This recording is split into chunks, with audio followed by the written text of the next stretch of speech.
তীব্র শীত ও ভারী তুষারপাত বিপর্যস্ত পুরো ইউরোপ। যুক্তরাজ্য থেকে শুরু করে ইতালি, বেলজিয়াম, ফ্রান্স ও সার্বিয়া একাধিক দেশ বরফাচ্ছন্ন। একই সাথে কোথাও কোথাও তুষারঝড়, ফলে ব্যাহত হচ্ছে বহু শহরের যোগাযোগ ব্যবস্থা, বিলম্বিত হয়েছে বহু ফ্লাইট। বৃহস্পতিবার সকালে মধ্য ইংল্যান্ডের ওয়ালসালে আঘাত হানে শীতকালীন তুষারঝড় কোরেট্টি।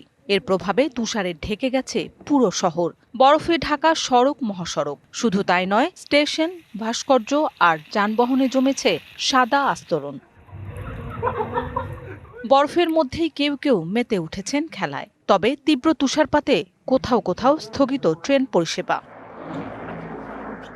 এছাড়া একই দিনে ইতালির আলপাইন রিসোর্ট লিভিনিওতে নতুন করে হয়েছে তুষারপাত। এখানেই অনুষ্ঠিত হবে আসন্ন মিলানো কর্তিনা উইন্টার অলিম্পিকের গুরুত্বপূর্ণ ইভেন্ট। এ নিয়ে উদ্বেগ বেড়েছে কর্তৃপক্ষের মাঝে। নতুন এবং ফিরে আসা গ্রাহকদের জন্য নগদে চলছে ক্যাশব্যাক সহ প্রতিদিন হাজারো উপহার জেতার সুযোগ। হবে আশা আর ফেরা, সারপ্রাইজ সেরা।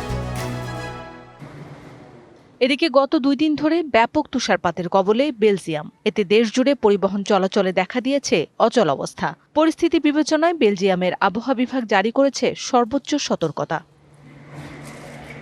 মারাত্মকভাবে ব্যাহত হচ্ছে ব্রাসেলসে বাস ও ট্রাম চলাচল, বিলম্বিত বহু ফ্লাইট।